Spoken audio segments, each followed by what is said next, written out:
Hey everyone, I'm Megyn Kelly. Welcome to the Megyn Kelly Show. It's debate week. Yes, we are getting a general election debate this Thursday night.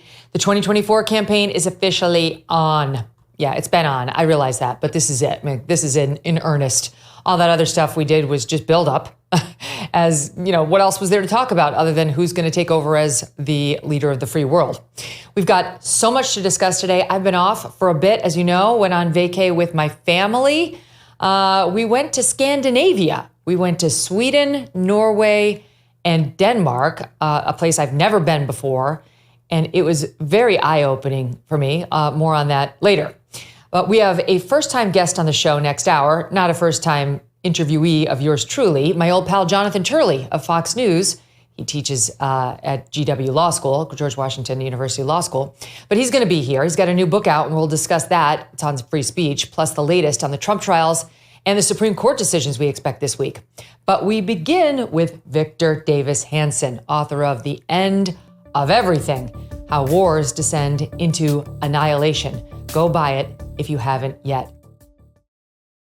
Don't miss a moment. Subscribe to this show on YouTube and follow me on Insta, Facebook, and X. Credit card rewards like cash back can empower families with extra savings while they deal with the rising price of groceries and gas. But our sponsor, the Electronic Payments Coalition, says some DC politicians are partnering with corporate megastores to take the cash back rewards away from families during skyrocketing inflation. Specifically, they say the Durbin-Marshall credit card bill would take billions from American families, lining corporate pockets instead. Learn more at electronicpaymentscoalition.org and see for yourself if you want to protect credit card rewards and tell DC politicians to oppose the Durbin-Marshall credit card bill. That's electronicpaymentscoalition.org. Victor, welcome to the show. Thank you. It's funny, like how wars descend into annihilation. I'm just thinking, when I was over in Scandinavia, we were talking, you know, like Sweden used to be this epic power. And now, you know, in Denmark, they talked all about like the turf wars between Denmark and Sweden. And now it's like, no one really cares that much. I mean, like Denmark, I mean, they're very proud of the fact that they have very low crime and they have almost no terrorism and no one's interested in attacking them. And like they have a king, their king rides his bike to work in the morning and rides his kids around and has no security concerns. And that all sounds lovely, but I couldn't help but think, you know, one of our tour guides said to us, we chose during World War II to be occupied. I couldn't help but think, you chose? Like, there are certain responsibilities that come with being the leader of the free world. That's us.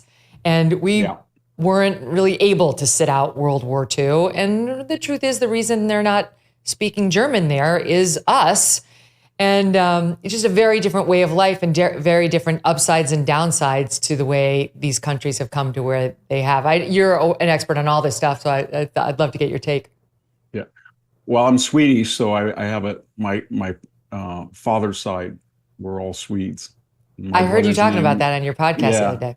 My brother's name is Nels Hansen, and my nephew is Leif Hansen, so they went full Swedish. But they always said they always told us that Swedes were Danes with their brains blown out because we like to drink, I guess. I don't drink, my brothers drink. But they're big drinkers in Denmark. The drinking age in Denmark is 16. The Danes, there's a community right near where I'm speaking called Kingsburg that was founded by my great-grandfather and grandfather and other Swedes from Lund. And then there's a Danish community, and the Danes all said the Swedes were stupid and workaholics, and the Swedes all said the Danes were crafty and clever. I don't know what was true, but there was a lot of rivalry. In World War II, they were very different, though. Sweden was neutral, but it actually it supplied about 90% of Hitler's iron ore, and they even gave them free transportation across the Baltic. So they were actively collaborating with Hitler until at least 1944. Then they got scared and cut him off. The Danes were overrun in 3 days in 1940. But, you know, Megyn, they were one of the only European countries that actively tried to protect Jews and get them out of the country and away from the Nazis. And they did a really good job of that. The Norwegians fought. Of the three, they fought very fiercely. They were overrun, and they tied down two German divisions through the whole war. About 30,000, 40,000 troops. Hitler could have used anywhere else. He needed them in North Africa. He needed them in Italy. He needed them, but he didn't dare take them out of Norway. And so they were very different. The Norwegians were the toughest of all of them. Sweden has I think it's a pretty valuable NATO member. It's got one of the best per capita arms industry, and the Finns do. So when they both joined NATO, the Finns brought the best artillery of the NATO powers, at least in terms of quality and per capita platforms. And the Swedes have the Saab fighter platform, and they're right on the border with Russia. So, they were always neutral, and now they got scared after Ukraine, and they really want to be muscular members because they're afraid they're next. Well, and when we were there, we saw French boats patrolling in Sweden as a result of the NATO membership. And I'm not surprised about the Norway thing, because you've got that Viking heritage. In any event, I will say, and I'll show you some pictures later, but truly one of the most beautiful places on earth, like all three of these places, but especially those fjords, or as Abby kept calling them, the fjord. I'm trying to see if she can get Wi-Fi on a fjord. Anyway, those beautiful bodies of water ensconced between three mountainous regions. They used to be glaciers. And if you can ever go, it's a long plane ride, but my God, well worth your time. Okay, so anyway, let's get back to news domestically, because I've missed talking about it. And I have been listening to your show, which I love. The debate. Let's talk about the big debate. Yeah. It is going to happen on Thursday, barring some crazy circumstance where somebody bails at the last minute. And Trump, wisely, is finally not playing down expectations for Joe Biden, finally trying to hedge a little on just, what he might be dealing with. He is reportedly not doing debate mock sessions with anybody. He did before, where Chris Christie played his opponent, Joe Biden. But reportedly, he's not doing that this time. And Joe Biden is doing that. And I do think, just given reality, I don't think this is a mistake by Republicans, but just given reality, the stakes could not be lower for a Joe Biden performance, right? For him to emerge victorious, he's just going to have to not die during the 90 minutes. But what do you think? I think it's kind of like the State of the Union. Right before the State of the Union, he had been stumbling again. He was at his low point, and they did the same thing. They put a lid on everything for about 5 days. And then he came out, and, when you talk about his cognitive challenges and Adderall and all these jokes, you get all these neurologists, maybe you've talked to them, they call you or they write you, and they give you a whole menu of pharmaceuticals or Nutrisills that can help him. And I think that's what happened in the State of the Union. He wasn't coherent, but he was animated. He was angry. He was fiery for over an hour and a half. So I expect the same thing. I think he'll come out. He'll want to show everybody he's muscular. He'll have to stand, and he will yell in that kind of mean grimace. And if Trump can just keep calm and just talk about what the Biden record is versus what his record was and what his plan will be, I think he'll do fine. But it's in a weird way, Megyn, they kind of slanted, as you know, the rules of the debate because they have, but I don't think it's going to help Biden, because cutting the mic, I think, helps Trump in a weird way so that he can't interject. The idea they stand for, I think they're going to stand, if I'm right, if I remember correctly, for an hour and a half. I think that helps. Yeah, they're Trump. standing. And then the idea that all of these, especially Jake Tapper, have this record of sort of overt bias or dislike of Trump, I think he'll be on his best behavior. Or if he is not, people will notice it and empathize with Trump. So if he can keep calm, and I think he'll do well. But if he goes out like he did in the first debate, and I don't think it's going to be as easy to do that onto this platform. The other thing is, really quickly, we've never had, we don't really talk about why we were debating at all. We've never had a debate before in the history of these debates when neither of the candidates has been nominated.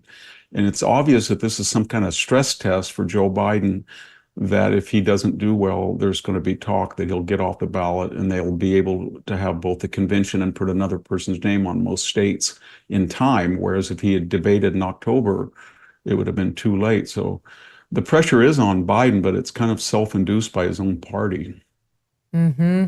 Yeah, no, that's what's fascinating. The Daily Mail had a piece on this saying they'd spoken with some top Dem operatives who were saying that really is the purpose, that if Joe Biden falls down at this debate, or if his poll numbers continued cratering, this is a few days ago now, this would, at least this early debate date, give them a chance on the Dem side to sub somebody else in. But at the same time, they're making plans to nominate Joe Biden virtually, even prior to the Democratic convention, which is seen by some as a move by the Biden allies to lock him in and make sure he cannot be subbed out no matter what happens.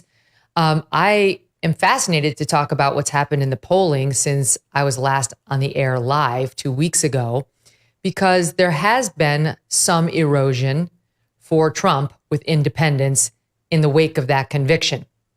And you can see the argument by the Dems that everything is going to plan, that Joe Biden's not the ideal choice, but he beat Trump once before. He'll beat him again by running on Trump's personality as opposed to his own accomplishments, Joe Biden's, and that all he really needs to do on Thursday is irritate Trump.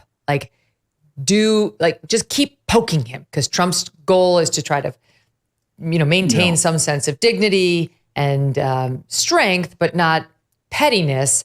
And if Joe Biden just keeps needling him, Trump has some sort of a nasty meltdown that causes interrupting Trump to come back, and the numbers with women start falling, et cetera. What do you think of that plan? I think that's mostly right. Absolutely. And I think he'll call him a convicted felon, or it'll be January 6th, abortion, destroying democracy, and you're a felon and all that. But one thing about the polls, the Fox poll had Biden on the national level up 2. And then the Rasmussen poll came out, and you probably saw that one that just came out. And in that, Biden was down when it was a head-to-head, I think 9. And with a tripartite field, he was down by 7. And I think that was revealing, because we've all been watching these stories, the Black community, the Latino community, young people, independents, that they had been drifting, that the never Trumpers were kind of dead enders now. Nobody listened to them, that these big fat cats were starting to come back to the Republicans. And yet that wasn't reflected in the national polls. It was in the state polls. When you look at Georgia, Arizona, or Nevada, and to a lesser extent, maybe Wisconsin and Pennsylvania. And then you had these huge leads in Iowa, 18, and almost dead even in Minnesota. So I was trying to figure out, all of us were trying to figure it out. And then when this latest Rasmussen came out, it kind of made sense that Trump is actually, I think, doing a lot better than the Fox poll suggested. Because you couldn't have all these constituencies that are starting to change or are starting to evolve toward Trump and have not reflected in some sort of poll. They were reflected in the state, as I said, but they hadn't been the national. I think a lot of these polls were just oversampling or reflecting these huge blue margins in New York, Illinois, and California. But I don't think that it's even on the national poll. I think Trump's got a 4 or 5 point lead. That Philadelphia rally was I don't want to get into that, because the same thing happened in 2020. He had enormous rallies, and then Biden had these cars honking like a drive-in movie set or something, and he won. But I do think that Trump is a lot stronger now than he was in 2020, both as a candidate and support and financially. Well, and here's what's crazy. You look at the polling, and yes, there's definitely been an erosion, or at least according to the most polls, at the national level for Trump amongst independents. Not huge, but significant since the verdict. But in the battleground states, he's still ahead of Joe Biden in all of them. And the fact that it's even possible that Trump could win Minnesota, Michigan, Wisconsin, not to mention Nevada. I mean, Nevada is certainly not a lock for any Republican running. And Trump's playing Nevada very brilliantly. This, no more taxes on your tips pitch is very good politics, especially in Nevada. I mean, I'm sure it's designed to win Nevada. anyway, all of that is very interesting. However, when I was reading my research for today, the single biggest thing that stood out to me among all the news updates that my team put together for me was something that was a piece of old news. At this time during the 2016 race, Hillary Clinton was up in the polls over Donald Trump 5.8 percentage points, almost 6 percentage points. So we love to read these tea leaves, but they honestly tell us almost nothing. Like at some point, you're almost just going on instinct. You can feel the shift in the electorate. You can feel the mood of the country. You can, and maybe you'll be right, maybe you won't. But we obsess over these numbers as if they really are meaningful. And yet Hillary Clinton up by almost 6 points at this point, 16. And I think that's absolutely right. I remember the 1980 race. You could feel something was going on, and yet the polls had Carter and Reagan almost even. In fact, I went back and looked at the Gallup. The second to the last Gallup poll in mid-October had Carter ahead by 6 points. And they only had one debate, and it was very similar to this race. There was the third party, John Anderson. Carter wouldn't debate him. He wanted him off, tried to get him off the debate, tried to get him off the ballot. Reagan debated him. He took only 7% of the vote eventually, but people were they were getting sick of the Iranian hostages. They were disappointed about the failed rescue. There was this hyperinflation. There was this oil problem, and then there was stagflation. And then you had Carter, and he was berating the people, just like the Biden people. He was angry, and he was, the Malay, so-called Malay speech. It's your fault. And then Reagan was just sort of, I'm going to do it. There won't be hostages when I'm president. Don't worry. They will not be there. I'll tell you that. And we're going to deal with it. We're going to get the country back. We're going to make America come back, come home America. And everybody laughed at him. He's never been he's just a buffoon. He doesn't know what he's doing. He didn't have a really great debate against John Anderson. Maybe he lost that debate. And then the second one with Carter, I thought he did pretty well, but he just kind of said, Carter gave all his staccato facts and data as he did. And he'd say, there you go again. There you go again. Mm-hmm. And the polls didn't catch up, that they were tired of being lectured. They were tired of, you can't do this. America's through. We have this age of limitations. You've got to turn down your thermostat. We can't get the hostages back. We don't dare try another rescue. This was a mistake. We warned you. And Reagan was saying just the opposite. We're going to do this. We can do this. We're Americans. And people waited a long time. And then finally, it was almost like a tidal wave. They just said, I'm done with Carter. I don't care what my affiliation. I'm going to vote for this other guy. And I think there's some of that going on right now. Well, this is why Joe Biden will not be arguing his record in these final months of the campaign. He's not going to win on that. He's got to make it about Donald Trump and Trump's character. And he's already starting to do that. We saw as Trump is now marking, at least in the polls, historic numbers with Black voters, the Biden campaign is fighting back. That is the one thing. The Democrats cannot lose. They're starting to see Trump erode their margins with women. The Dems are going to win women, but it matters by how much, because Trump's going to win men. So it really matters by how much. They have started to erode with young voters, the Biden campaign has, though they're making inroads with seniors. But the one thing they will not allow to bleed out is the Black vote, because that is really the core of the Democratic vote. And therefore, they're now releasing this ad, which goes all in on calling Trump a convicted criminal. Listen here, SOT 1. In the courtroom, we see Donald Trump for who he is. He's been convicted of 34 felonies, found liable for sexual assault, and he committed financial fraud. Meanwhile, Joe Biden's been working, lowering healthcare costs and making big corporations pay their fair share. This election is between a convicted criminal who's only out for himself and a president who's fighting for your family. So there's that. On top of that, we expect perhaps we might hear Joe Biden directly call Trump a convicted felon for the first time at the debate. He did it behind closed doors, but will he do it for the first time publicly on the debate stage? And one third piece of information to add to the analysis, Victor, and that is this guy, Harry Enton over at CNN, who's all about the polls, who has been tracking how Trump is doing with black voters and can't believe his eyes. Watch.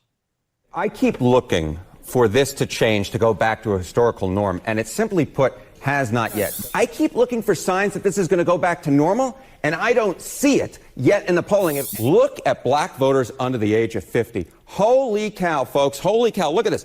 Joe Biden was up by 80 points among this group back at this point in 2020. Look at where that margin has careened down towards. It's now just, get this, 37 points. I just never seen anything like this. I'm like speechless, because you always look at history and you go, okay, this is a historic moment.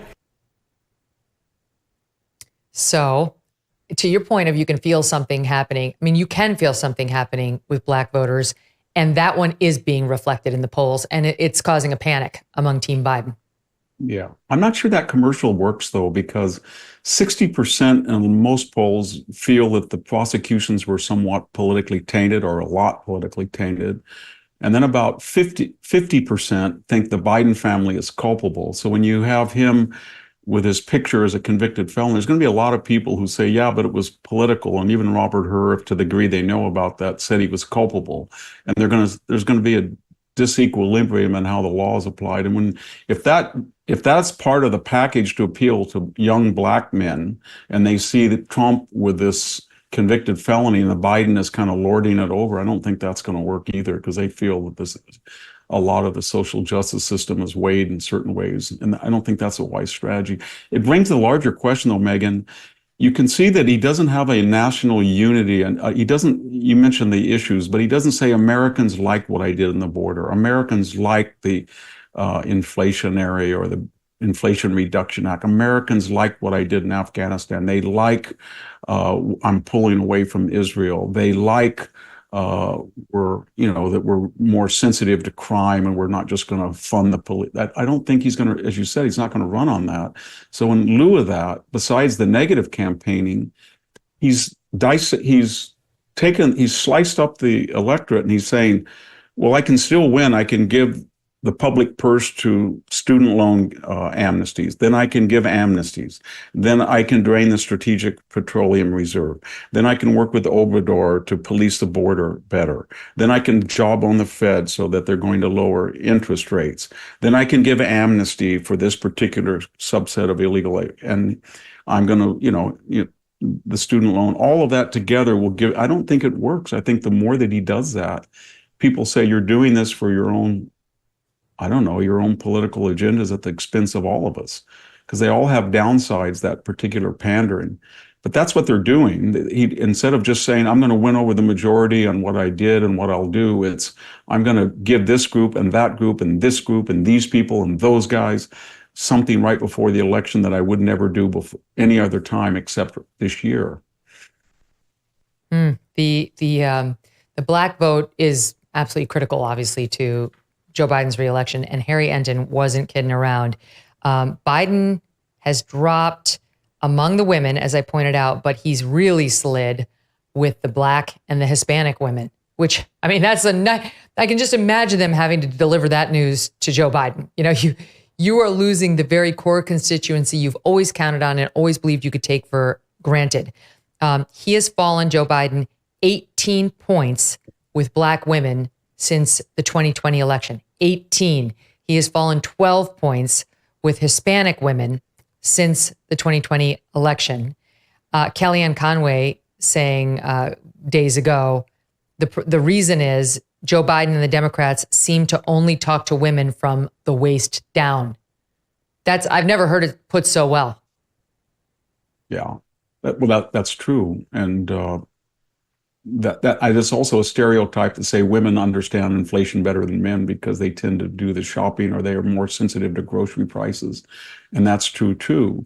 And then, of course, a lot of suburban women, especially in places where I live in California, especially Los Angeles and San Francisco, when you talk to people who say, I don't like to walk out at night, I can't walk down Market Street, I don't go down to downtown LA, they're all women, professional women.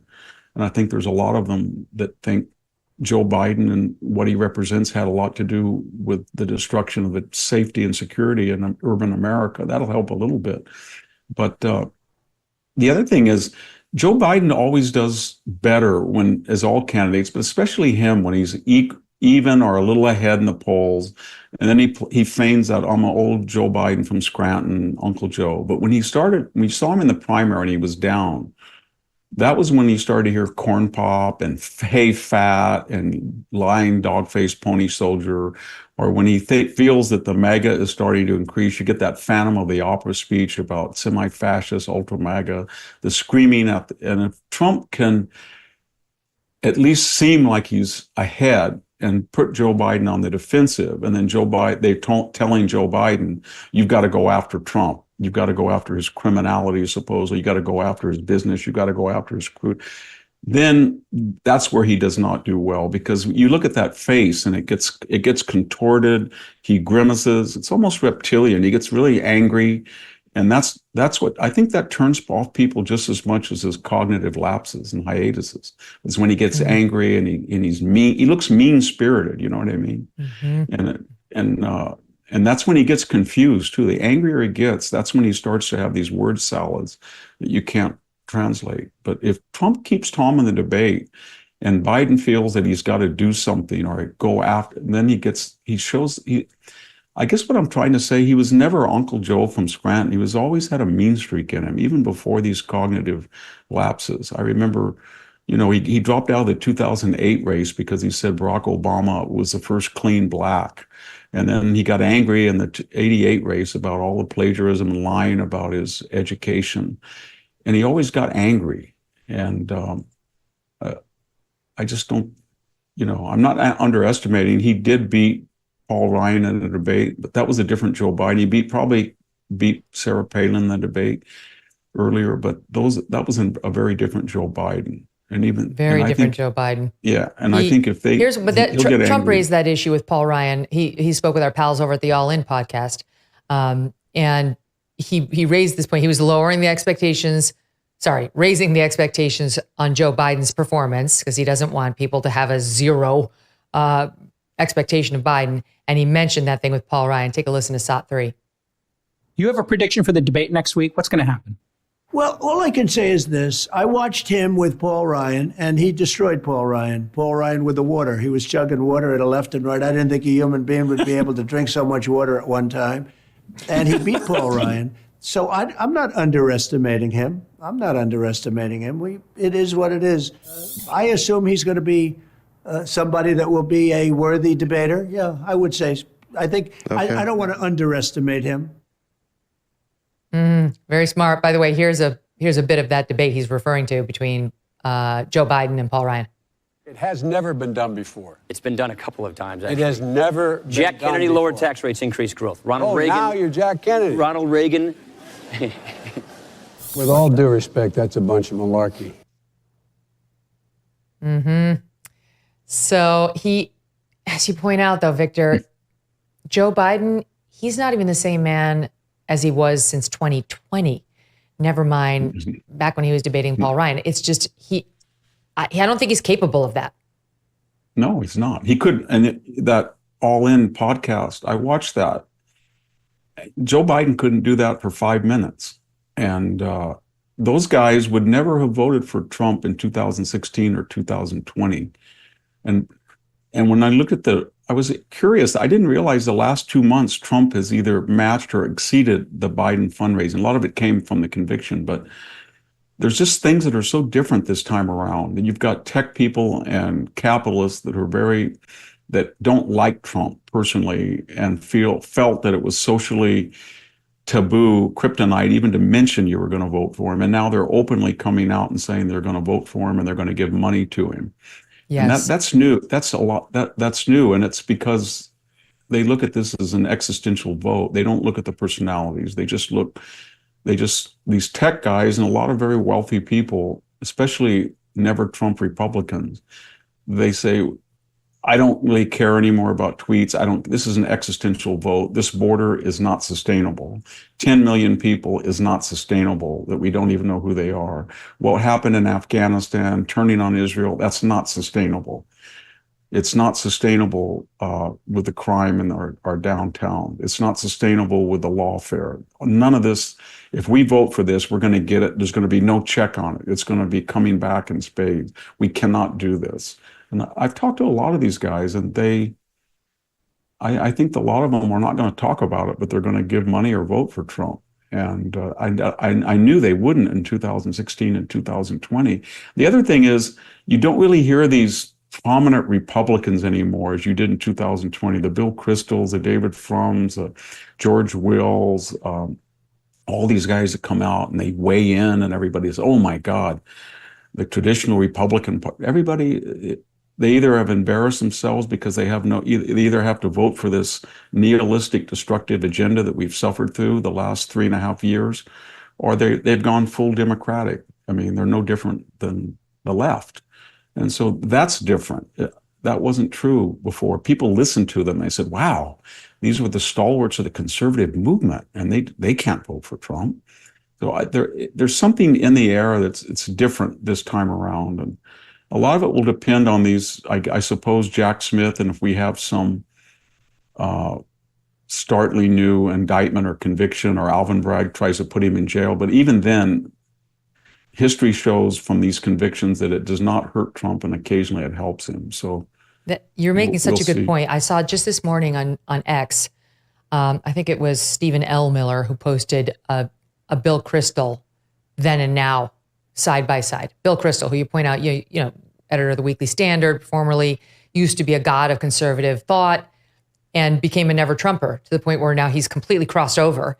And it was meaningful at first to have somebody like that put the nose up at Trump and say no. And this guy, he pointed out that Kristol today, on the anniversary of Dobbs, it's the 2-year anniversary of Dobbs reversing Roe versus Wade, overturning, saying, this is Bill Kristol.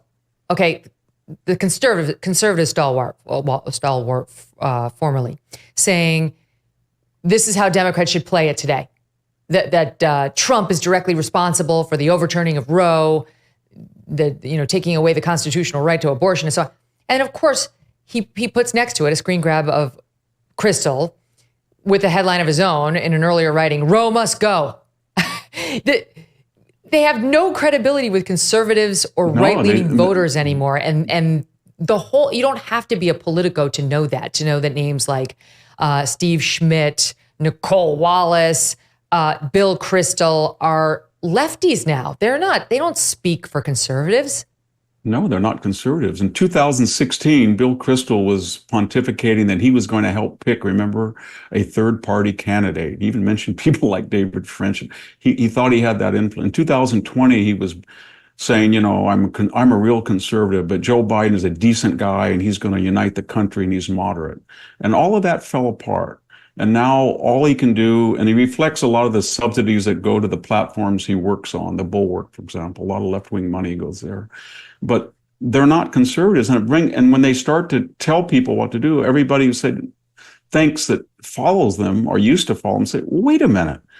We believed you at one time. You were the one that were to the right of us. You were telling them no compromise. You were telling us that they just are destroying the country, the left. You were the one that raising money for yourself. You had the Weekly Standard day in and day out. You were beating that drum. And now all of a sudden it was all a fake. It was all what? Just because your career imploded? You gave up your belief in your pro-life beliefs because Trump, everything. Like that got you off of believing abortion's murder? How exactly? Yeah. Here's the tweet, by the way. He tweeted out, Biden campaign message on the second anniversary of Dobbs can be pretty simple. It's because of Trump judges that Roe versus Wade was overturned. If Trump gets to pick more judges, more freedoms will be at risk. No more Trump judges, which means we cannot elect Trump president. And the earlier headline in 1998, which was a position he maintained for years thereafter, was Roe must go in the Washington Examiner. It's just absolutely transparent to anybody that it's about their personal grudges with this man that have deranged their thinking on the issues. Who Who goes the other way? Who grows up pro-life and then at age 70 becomes pro-choice, but a never Trumper, right? Just like only a never Trumper goes there. All right, I want to get to a couple of other things with you. First, just another point on that All In podcast. Jason Calacanis, I'm sure I butchered the last name, Calacanis. He's been on our show. He's one of the All In hosts, and he's, I think it's fair to say, the most left host on there. Trump won him over, and I guarantee he doesn't like Trump. When he came on our show, he's the only guest in history that I've called a prick to his face. But I said it lovingly, Victor. He wound up getting a little wooed by Trump. Take a listen. J. Cal, what are your big takeaways? Well, I'm undecided, as you know. We had a limited amount of time with him, and obviously, J. Cal, just say it. Just say it. You like him. You didn't. You were. Just say it. Just say it because it's written all across your face. Just say it. You like him. You're confused. I have some blockers. He crushed your questions. No, he crushed your questions. Admit it. You asked tough questions. You asked great questions, and he just dealt with them head on. Just admit it. You like him. You like him. You look at him. He's smiling. I told you you'd like him. I told you you'd like him. That's the thing about Trump. You know, I've said it before, if he wants to charm you, you're going to be charmed. Yeah, I think, and that's a good point. But getting back to all of this, it's kind of vanished. The whole idea of never Trump. There's now either people who are going to vote for this agenda, and there's going to be people who are going to vote against it, and that's as simple as that. And the people who are going to vote for it are hardcore progressives and diehard Democrats.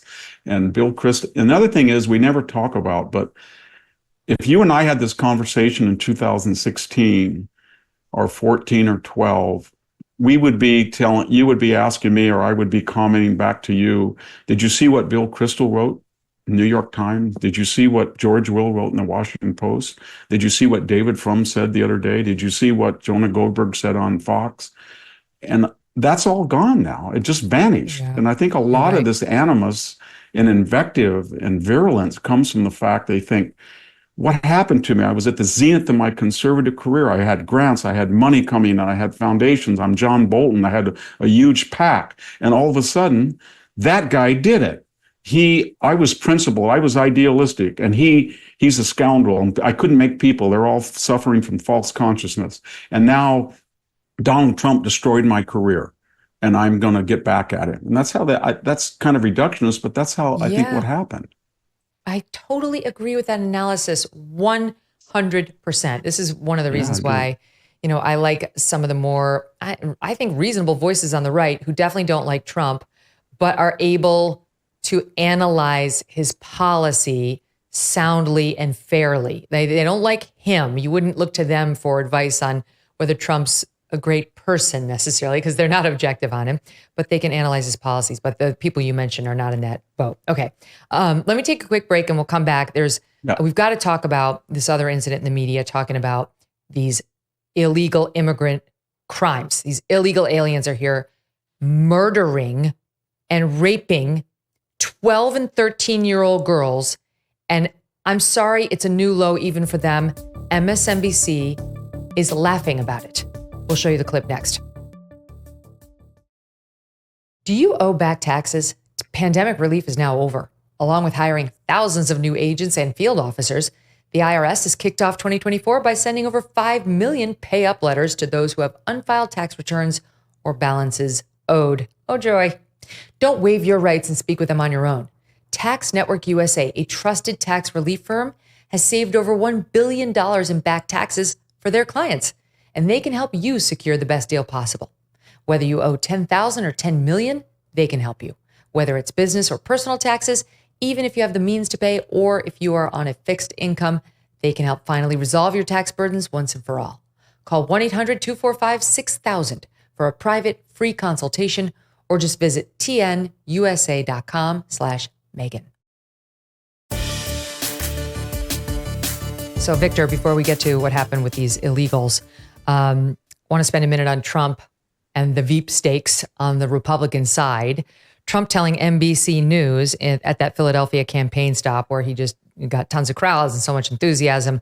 This is like the heart of the Democratic Party, Philadelphia, Pennsylvania, Joe Biden's 2020 campaign headquarters were in this city. He's been there at least 5 times this year. Trump went and crushed. You never know about crowd size, et cetera, but it happened.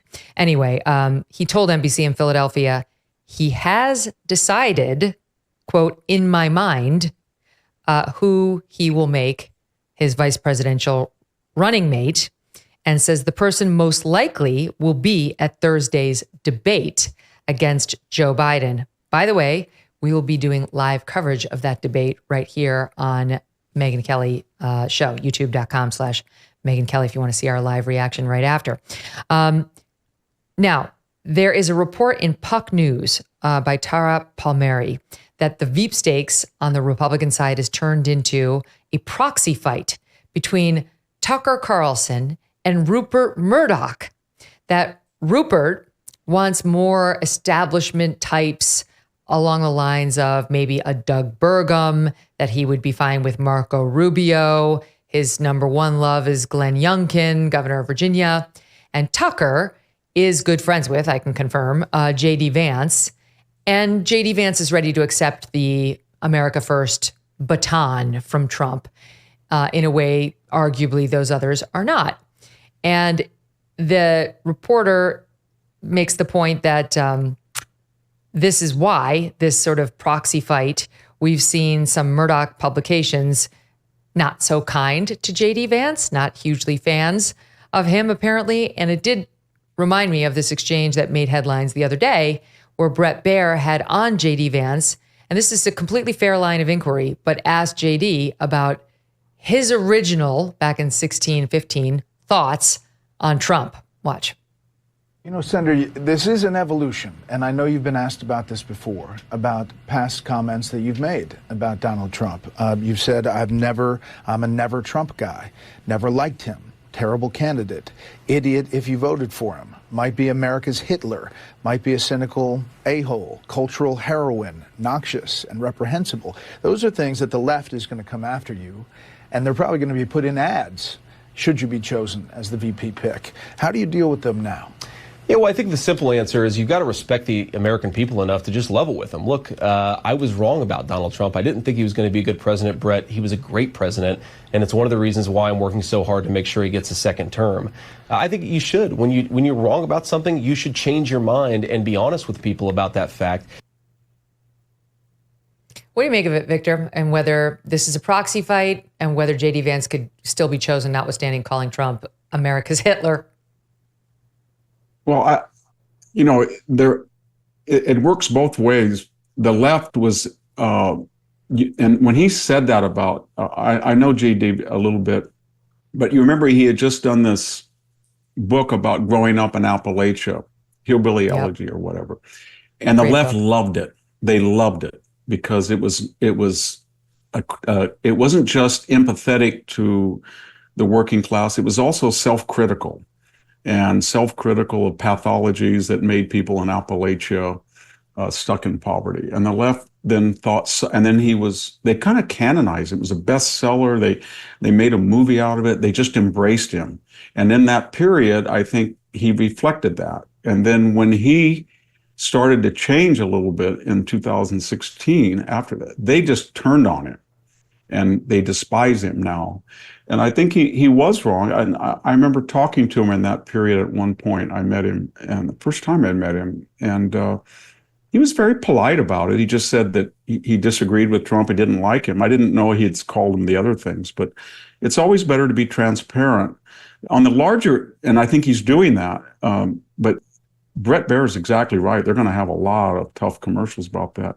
I think when you look at all these candidates, with Trump, I think people are not going to go with a typical, well, this person balances them racially or gender-wise or this state or that state. They're going to look for somebody because both vice president candidates, if Biden should get the nomination, both are septuagenarians, and he's an octogenarian, Biden. And people are going to say, we want somebody that we can rely on. And that's not Kamala Harris. We don't want a Kamala Harris. We don't want anybody on the Republican side, not that there would be any, but we want somebody who has experience. And the other thing that's really important, you've got to have somebody who genuinely likes Trump and knows both his strengths and weaknesses, his foibles, his occasional, slanders or whatever, his toxic tweets, and can put that in perspective given what he's done for the country and his law. And I think that feels comfortable with him. So when I don't see that big, maybe you would disagree with me, but I don't really see that big difference between J.D. Vance, Glenn Youngkin, Marco Rubio, Doug Burgum in the ability to run the country. I think they're all able to do that. Maybe the others have a little bit more executive experience than JD, but I think they genuinely they've come to like Donald Trump. They're not going to be leaking about him if he were to be elected. They're not going to whine, say, oh my gosh, you don't know what it's like to work. There's not going to be an anonymous on their staff. That's very, very important. Pence had that for a while, but at the end, you got the impression that although he was capable and he was very loyal to Trump, and Trump in many ways was not nice to him or didn't treat him well, but you got the impression that his Christianity, his morality, it just couldn't stomach Donald Trump. And that kind of exuded that. And then after, January 6th and that came out very strongly. And if it came out so strongly that I don't know if he's going to vote for Donald Trump. And that tells me that when he was vice president, he had to suppress that all the time. And he did a good job of that, but there was a natural antipathy for who Trump was or what he represented or his behavior. And I don't sense that with any of the people, whether they're Murdoch or Tucker people. I feel like they all, for one reason or another, they feel they're at the 11th hour of this country. And they look at Trump and they say, this guy is the only person who of all the available alternatives that's got the agenda that got the agenda to work. And more importantly, he's indestructible, and I'm going to support him. And I don't really give a blank if he says something or that, because it's the country's at stake. And you have to have that solidarity at this point. Yeah. And you have to have somebody who is very articulate. And when you listen to JD, the way he handled Brett Bart, I've been really amazed how well spoken Marco Rubio is recently. I know that he had drank water in that reply to the State of the Union that time, but he's really developed into a skilled debater. I love that that's his sin. He drank water. Yeah. How are we going to get past it? But no, the problem wasn't the water drinking. It was that he didn't instill confidence. It's like you just looked at him and you're like, I don't think he can do it. Remember Chris Christie but he has matured. Destroyed him? He's very, and Glenn Youngkin is very good on his feet. Here's my own take on it. I love J.D. Vance, really love J.D. Vance, and think he's such a good man. We would be so lucky to have him in public service, whether it's as vice president, president, or senator for a long, long time. And I think one thing that will be appealing about him to Trump is he's young. I've discussed it with the audience before, like the Willy Wonka approach to successorship, that I can't bring in a grown-up who already has all their views already formed and cemented. I need somebody on whom I can make an impression with my own view of how to do things. And I think JD is young enough and hasn't been in a public service long enough that he would qualify as someone who could take that baton from Trump and let his own views be very Trumpified. It's already happening. Marco Rubio's got the same problems JD does in terms of past criticisms of Trump. Marco Rubio was standing, I was the one cross-examining these guys while they were on the stage back in 16 and beyond, right? Like he said a lot of negative things about Trump too. So he's also going to get hit. He's not a solution to that problem. Doug Burgum might be, and Trump likes business leaders and he loves billionaires, and Burgum's very successful. And he does give me the feeling he could run the country. But would he actually be loyal to Trump when the chips were down? And I think Trump is, he wants somebody who he can control a little bit more than a billionaire like Burgum, who doesn't need any of this. He might be tough to control, I think, from Trump's perspective. And Tim Scott might have none of these problems exactly, but I have a feeling that Trump is not going to pick Tim Scott, because Tim Scott has been so obsequious to Trump, so over the top. And I know Trump loves praise and all that, but I think it's undermined Tim Scott's credibility and strength in the eyes of the voters. And Trump sees all this stuff better than anybody. He's a great reader of people and their reactions. And I think he's kind of helped himself with Trump, but at the same time hurt himself in the Veep stakes, which leaves us where I have no idea. If I had to put money on the ones I just mentioned, I think I'd go with JD or Marco. Marco's got the Florida problem too. One of them's going to have to move out of Florida because under our Constitution, you can't have both the vice president and the president running from the same state. All right, stand by. I do have to squeeze in one other break. When we come back, we got to talk about these illegals and what happened on MSNBC. VDH stays here. Don't go away. Let me tell you a story about a guy named Leo Grillo. Leo was on a road trip and came across a Doberman. This dog was severely underweight and clearly in trouble. Well, Leo rescued the dog and named him Delta. Sadly, Delta was just one of many animals that needed help. And this inspired Leo to start Delta Rescue, the largest no-kill, care-for-life animal sanctuary in the world. They have rescued thousands of dogs, cats, and horses from the wilderness, and they provide their animals with shelter, love, safety, a home. April marked 45 years since Leo rescued Delta. Delta Rescue relies solely on contributions to stay open. If you would like caring for these animals to be part of your legacy, speak with your estate planner because there are tax benefits too. You could grow your estate while letting your love for animals live well into the future. Check out the estate planning tab on their website to learn more and speak with your advisor. We call dog a man's best friend for a reason. You can help those who need it most. Visit deltarescue.org today to visit and to learn more. That's deltarescue.org. Victor, Joe Biden continues to try to, split the baby by offering amnesty to hundreds of thousands of people. These so-called DACA, undocumented spouses could be eligible to stay and get benefits, 50,000 children under the age of 21. They're easing work visa processes and so on. He's basically saying you don't have to be deported if you're an undocumented spouse or child of somebody who's here lawfully, right? Which is such BS. I have to tell you, I have a nephew. He is American. He went over to Korea. He taught little kids for several years. He met a Korean woman. He married her. They have a child with dual citizenship. My nephew moved back to America with his son, who has American citizenship. They cannot get the mom over here.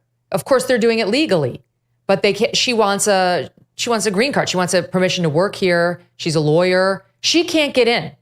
She can't get in to be with her son and her American citizen husband.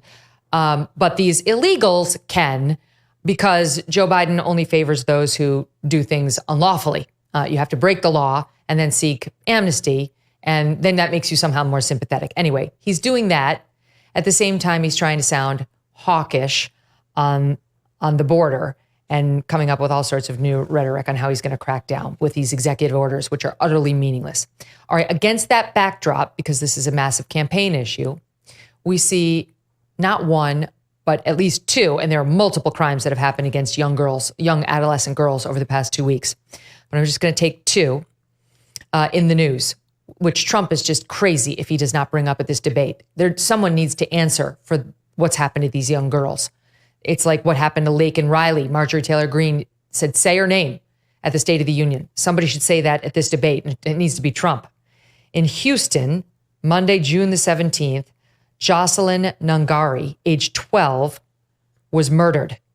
She was, according to the mayor there, walking. She was at a convenience store and was talking to her 13-year-old boyfriend on the phone. She had sneaked out of her family's apartment. Kids do that. And the boyfriend told investigators he could hear her talking with two people who we now believe may have lived in the same apartment complex that the young girl did. And they left the 7-Eleven. Then the three of them walked to a bridge, and investigators say she was strangled to death. The mayor says that she was raped, and this young girl, age 12, by these immigrants, illegals from Venezuela, Johan Jose Rangel Martinez, 21, and Franklin Jose Peña Ramos, 26, who sneaked into El Paso, Texas in May and March, respectively, and were caught. They caught them and then released them, of course, which they do with virtually every single one that they catch. And they went on to rape this girl. Both have now been caught and charged with capital murder. Secondly, there's a little girl in the state of New York. She was just 13, and she was raped by an illegal immigrant. And this has come into the news because given the nature of what happened, she was picked up by this guy and raped in a park in Queens. He was from Ecuador, Christian Giovanni Ingalandi, 25 years old, from Ecuador. He first came into the country in 2021. He was captured by the Border Patrol. He was released as well. This guy was ordered to leave by immigration in 2022, but never did. He held the victim and a teen boy at knife point before tying them up and sexually assaulting this young girl. It's the second case that they were discussing on MSNBC of the 13-year-old girl in New York.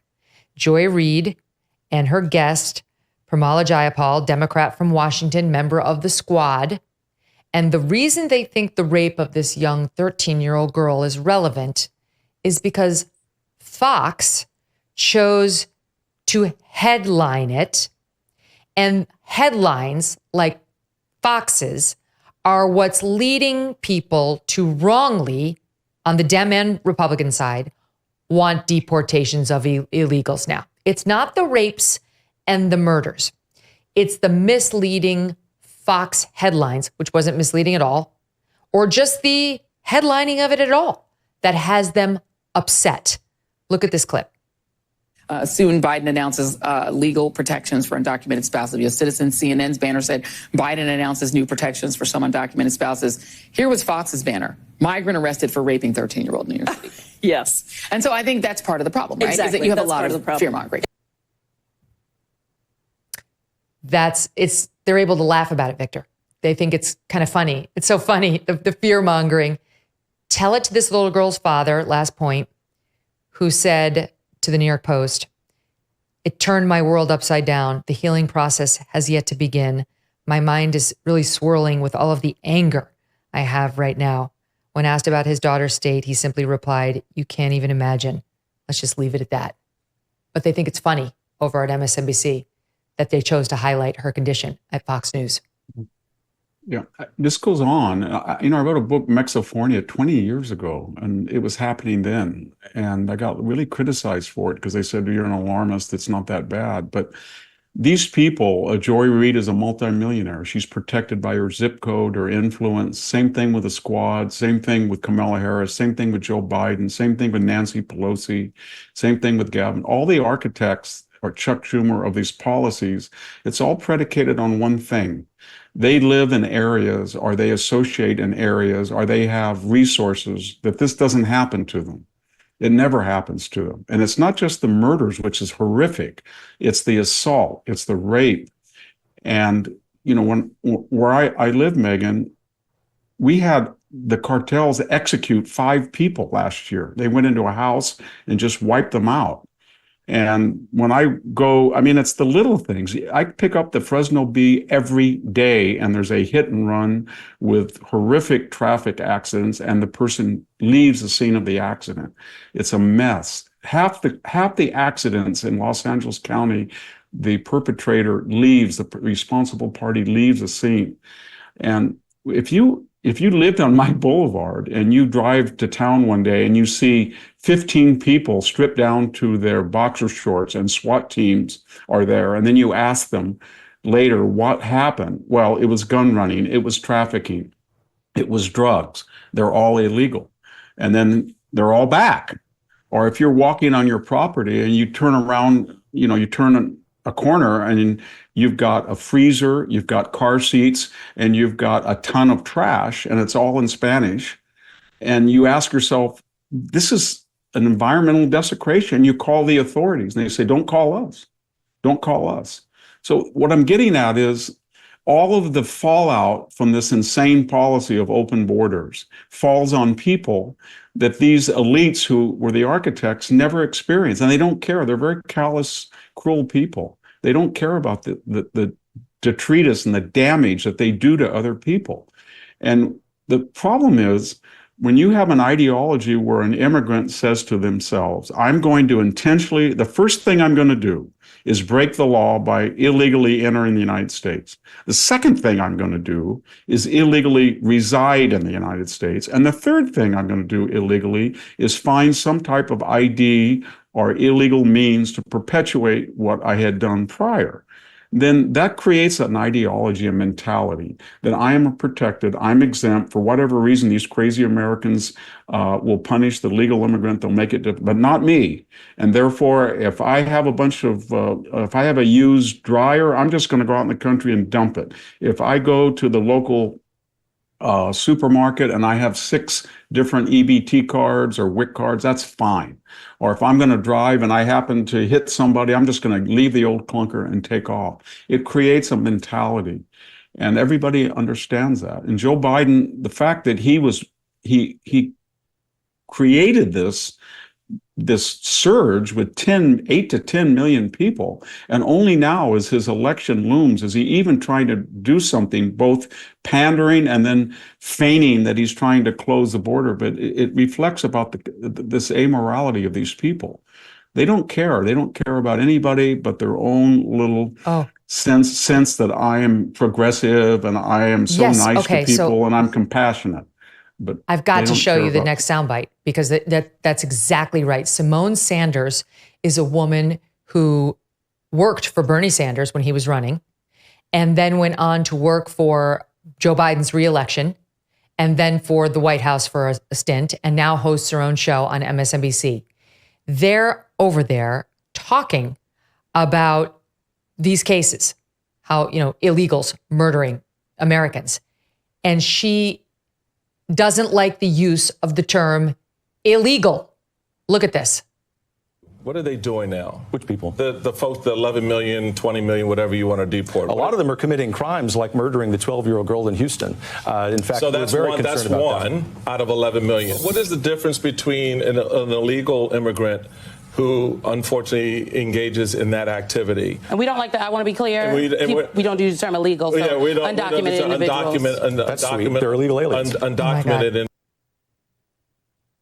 That's the head of the Heritage Foundation talking to former Republican Michael Steele. I mean, they say he's still a Republican, but he used to run the RNC. Michael Steele gets chastised in asking questions about the murder of this 12-year-old girl we just discussed, and uses the term for her perpetrator, illegal immigrant. And that's where she saw fit to jump in. You're not allowed to refer to this murderer as an illegal. That's offensive to this person. Victor, I can't. I don't know what to tell you about it. All I know is that both Simone and Michael Steele, if they lived in the Rio Grande Valley, if they lived in rural Fresno County, if they lived in the inner city of Chicago, if they lived in Los Angeles County, and they had to deal with this problem every single day, the least of their worries would be undocumented, illegal. And the word, what does she prefer? Undocumented? Did she really believe that these people just forgot their documents and now they're undocumented? They never had any documents. They never had any intention to get any documents. They didn't want any documents when they came across. They came across because they felt that there's a bi-coastal elite that's guilt-ridden and feels good about themselves when they open the borders at other people's expenses that they never see, they don't care about, and they deprecate and call illiberal when they have to deal with the consequences of these people's abstract ideologies. And you know what? And that's why you're seeing a big surge for conservative candidates, not among so-called white people, but among Mexican Americans and Black people who have to deal with this. And what's really weird, just in finishing, Megyn, is the Simone Sanders and the Michael Steeles and the Joy Reids, they are becoming to the Black community exactly what the white elite became to the deplorables, the irredeemables, the dregs, the chumps, the clingers. In other words, they're out of touch, this bi-coastal Black elite, wealthy, privileged, left-wing, with the people in the inner city and the average things that Black people have to go through. The same thing is true with Latinos. The Latinos that you see on TV that pontificate and are absolutely ideologically identical to the white elite privilege, they have no resonance anymore with, it doesn't work anymore to say, all these people are racist and we're your champions, trust us. No, they don't trust them. They think they're elitist and they never have to suffer what they the implementation of their policy and what falls on others. And that's one of the reasons that this whole Black Latino dynamic is starting to change. It's also got a class element to it. A lot of Latinos and Blacks are feeling that they have the same concerns as the white middle deplorable class. And they feel that they have been shortened and betrayed by their elites, just as that white deplorable class has been by the Republican Romneys and that part of the Republican Party, and of course the left. And that's what they don't understand. And they say, Blacks are never going to vote conservative. They're never going to vote for Trump. There's going to be more than they ever have that will do that because of this class concern. These people are really disreputable people. They're so selfish and callous, this elite bicoastal class. It really drives me crazy to listen to them. No. And nor is there anything wrong with calling them illegal immigrants. That's exactly what they are. They broke our laws to be in this country. They are here unlawfully. They are not legal immigrants. They are illegal immigrants. There's an important distinction. And while you may not be able to say that on MSNBC, here on the Megyn Kelly show, you can say it all day long. Illegal, illegal, illegal. That's what they were. Illegal. And they're going to understand the context and the consequences of being illegal as a person here in America very, very soon when they face charges for capital murder of a 12-year-old. Victor, thank you. Always a pleasure speaking with you. Great to see you. Thank you, Megyn. We're back with Jonathan Turley next. Do you ever think, how can I work this hard and still be in debt? The piles of overdue bills, the threatening phone calls, and never having money to do anything. It just won't stop. If you are trapped in debt, Done with Debt can be a way out. They have developed aggressive new strategies to end your debt permanently. Done with Debt stands between you and your harassing bill collectors. They tirelessly negotiate with your creditors to lower or even forgive what you owe. They do it all without bankruptcy or new loans. One client said, "One phone call saved us a fortune. I wish we did this long ago." Done with Debt has unique strategies to get you out of debt faster and put even more money in your pocket every month. But you need to hurry because some debt solutions are time sensitive and you don't want to miss out. Visit donewithdebt.com. Talk with one of their debt relief strategists for free and you have nothing to lose except your debt. Go to donewithdebt.com. That's donewithdebt.com. We are on Supreme Court watch this week as the justices consider two key cases that could make or break the prosecutions against former President Donald Trump. I have to tell you, I was very relieved this stuff did not come out while I was on vacation. I wanted to be with you when they hit, and now I will be. It comes as a series of hearings in the classified documents case out of Florida is going on right now, and things are getting very interesting down there. Could Jack Smith be booted off of this case as Trump's prosecutor? All this as former President Donald Trump is just weeks away from learning whether this New York judge, Judge Merchan, will sentence him to prison in connection with the business records case. We've got the perfect guest to discuss this and much more. You may remember his frequent appearances on my old Fox News shows, and he's all over Fox News these days as well. Today, though, it's his first time here on my current show. Jonathan Turley is author of the brand new book, The Indispensable Right, Free Speech in an Age of Rage. He's also a George Washington University law professor. Professor Turley, welcome back to the show. Welcome to see you. Hi, Megyn. It's great to see you. Oh, it's great to see you. I remember coming to see you at your offices when I was just a young cub reporter. And I think I've had you on every show I've ever had since, maybe not the NBC, but everything other than that. So wonderful to see you. And I think well-timed on this book. So I want to get into it, and I want to get into some of the things in the news that are relevant to it. But why? Just explain why now. Well, that's a great question because this book is 30 years in the making. I've been writing about free speech for 30 years in law reviews. So these are like mini books and litigating in the area of free speech. But I didn't want to publish a book until I could present a sort of comprehensive understanding of what free speech is, but also what we need to protect free speech. And the subtitle as An Age of Rage is something I've said before, but this isn't our first age of rage. In fact, this country was born in rage. The Boston Tea Party was an act of rage. And we have struggled since then in how we deal with rage rhetoric, how we deal with free speech. And what's interesting is when I went back and I really took us back to the beginning, and at the start of this republic, we did it right. There was a moment of clarity that was truly revolutionary. The framers defined free speech as a natural right, a right that belongs to us as human beings, not bestowed upon us by the government. And that was captured in the language of the First Amendment, which is still the most revolutionary statement of free speech in the world. There's a movement among law professors and others to amend the First Amendment. One law professor said it's just excessively individualistic.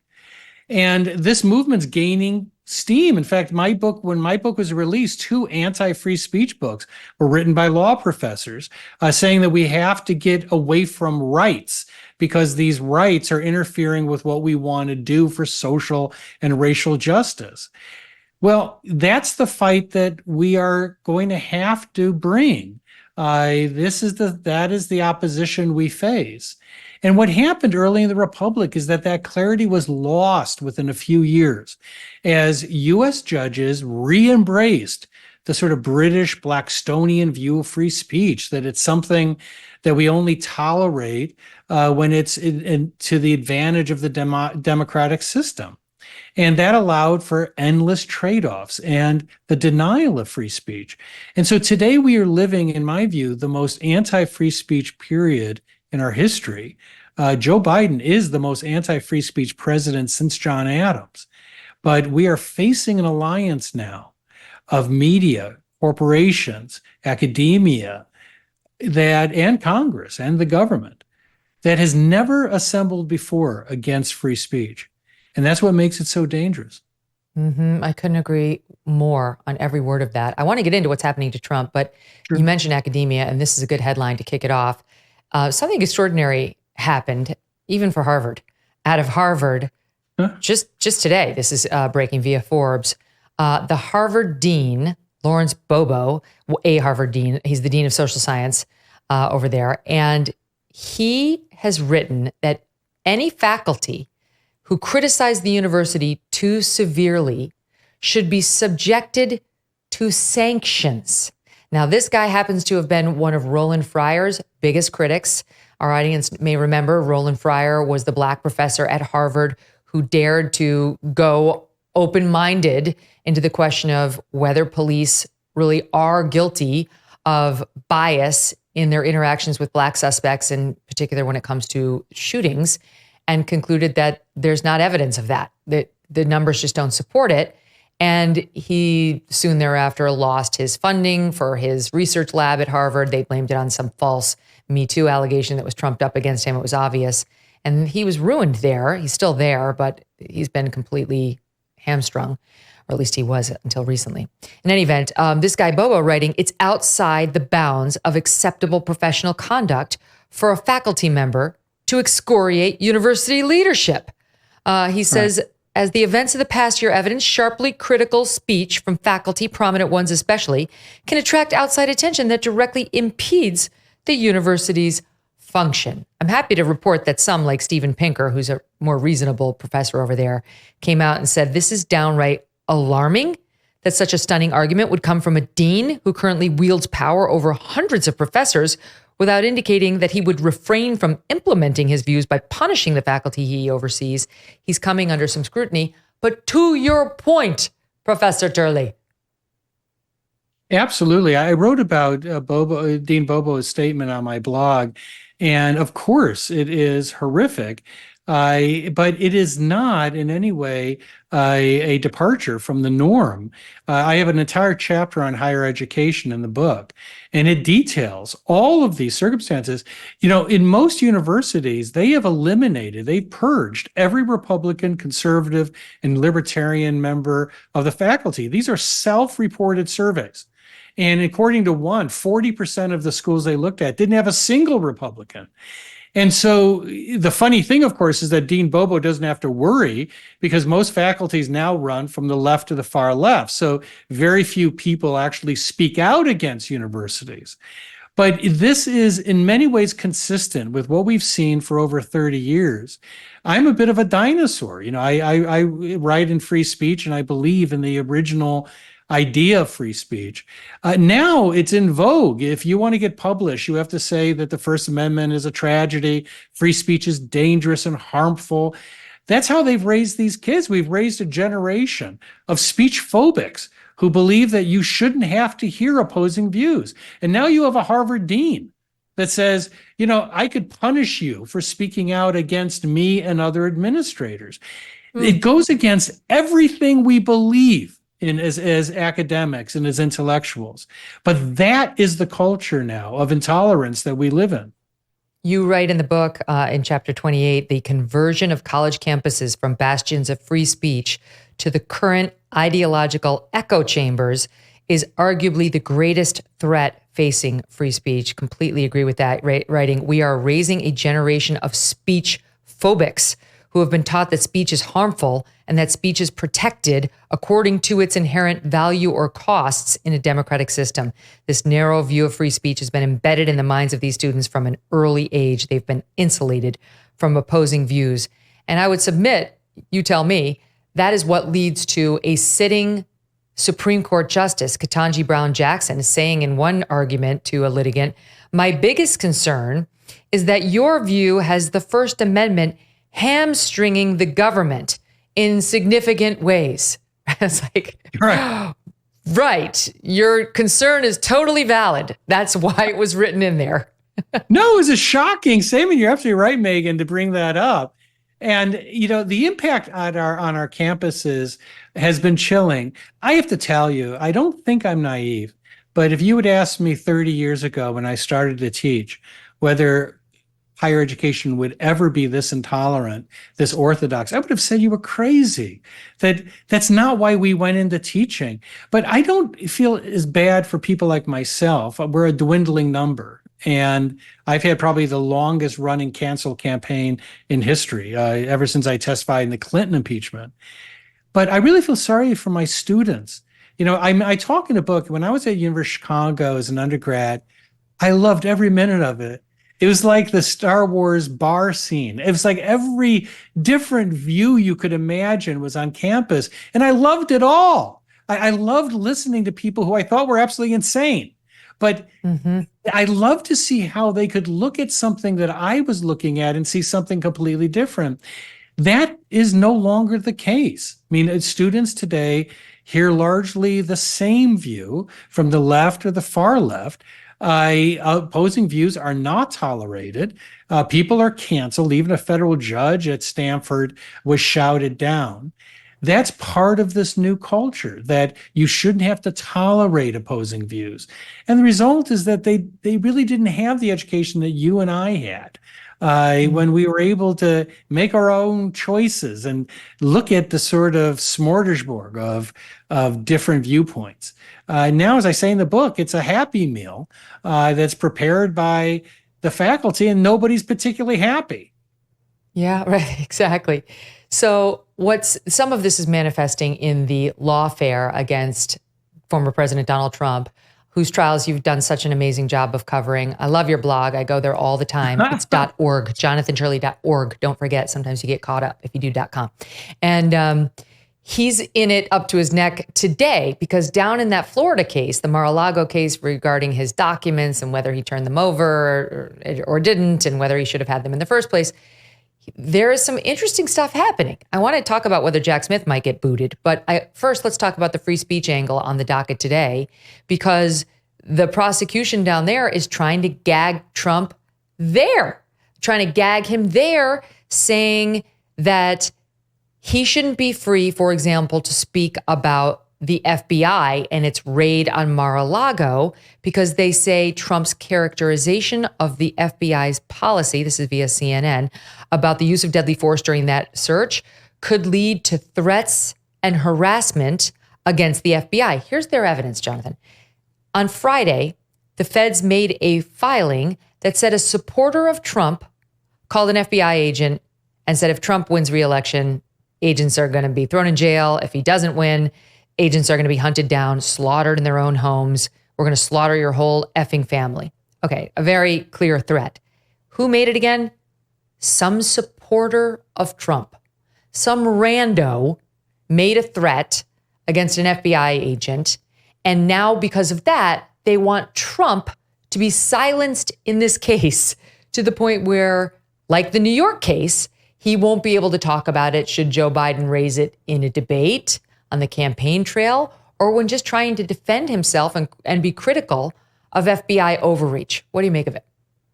Well, it's bizarre, and I'm sure you face this. Many of us receive death threats from people on the left, but it's rarely covered by the media.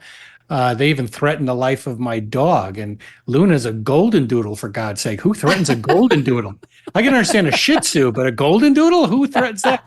But, what is really amazing about Jack Smith is that he has always followed Oscar Wilde's rule that the only way to be rid of temptation is to yield to it.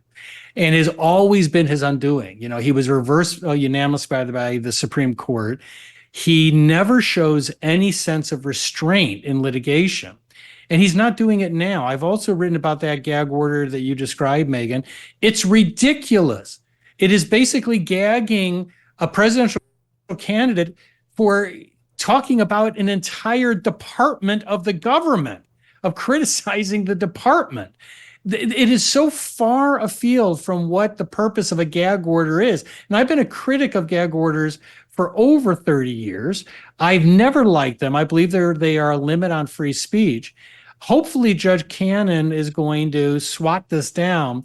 But now I just wrote a column, just was posted a few minutes ago on the New York Post about these attacks on Judge Cannon that are vicious on every single network. Now, many of these same media outlets were experiencing vapors when anyone criticized Judge Merchan in Manhattan and said, "How dare you question the integrity of this judge?"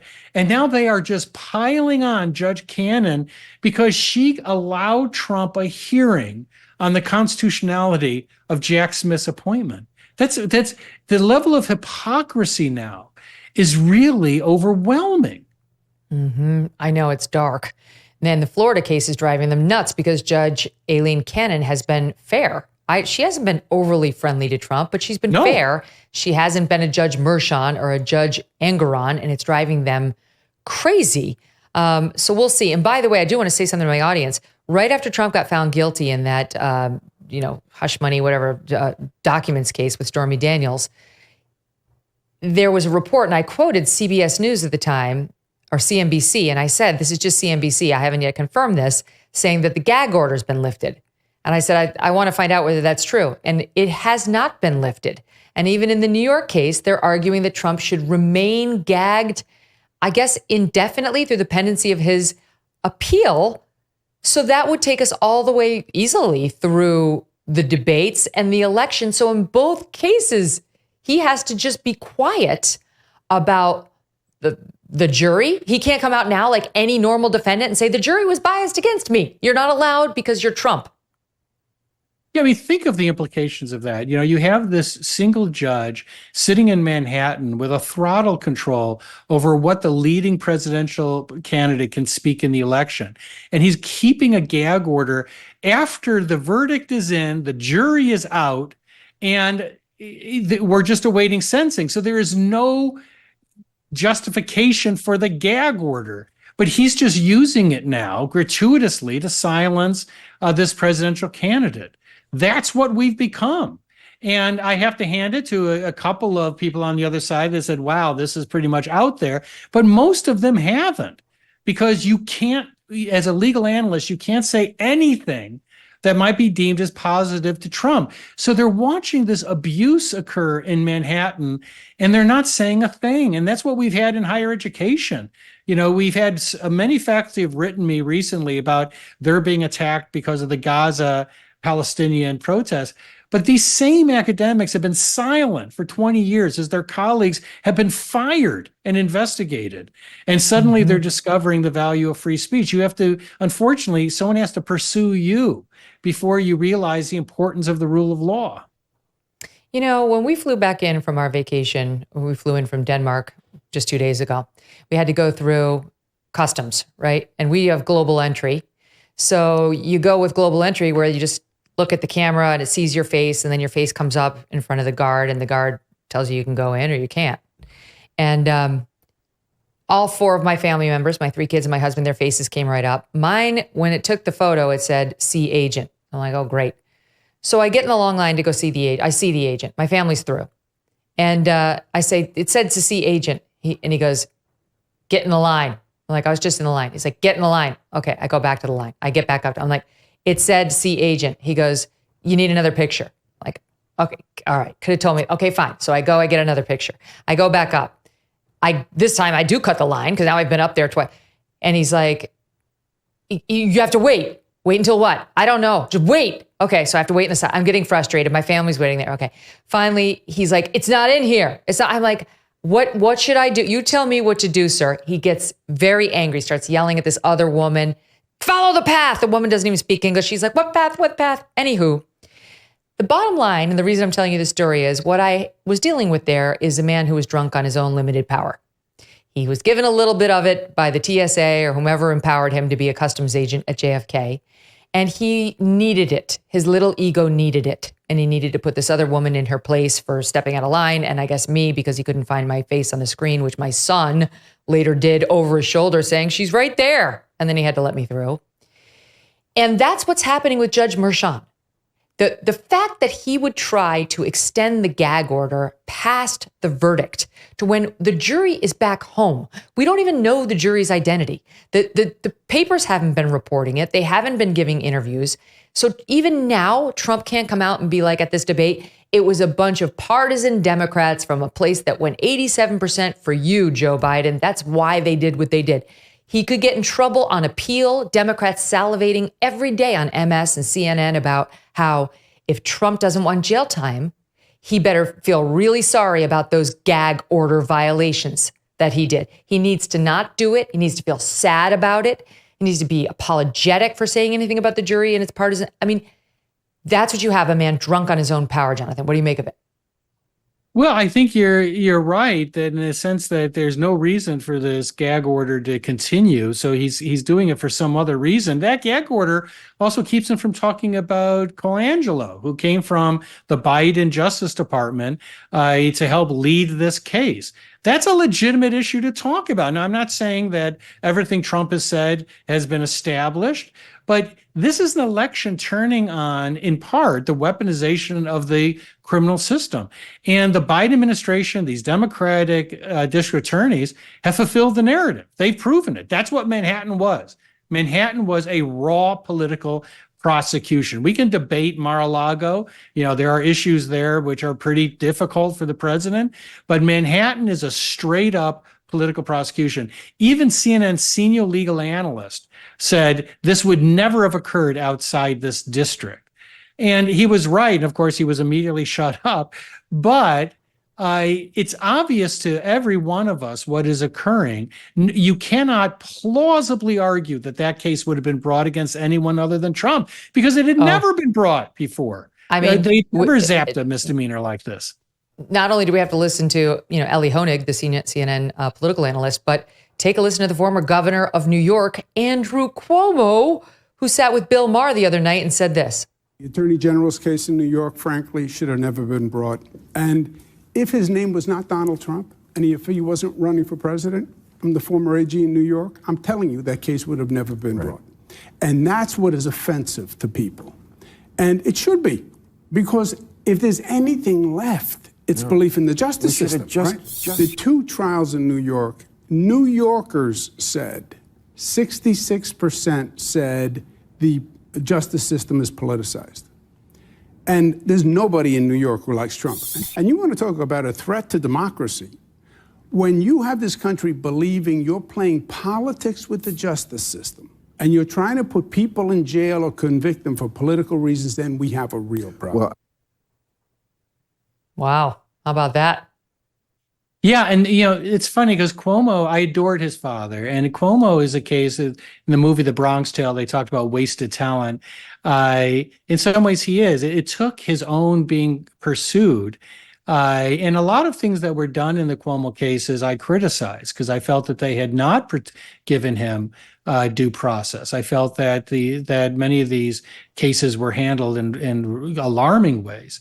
But it took that experience for Cuomo to become a voice of clarity. He was not that way in the Kavanaugh confirmation proceedings, where he demanded Kavanaugh take a lie detector test. But it is an unfortunate aspect to both law and free speech that many people require the denial of those things to appreciate them. I'll talk to Cuomo once he apologizes more full-throatedly and actually takes ownership for killing 15,000 senior citizens in New York, including my dearest friends, in-laws, Janice Deans.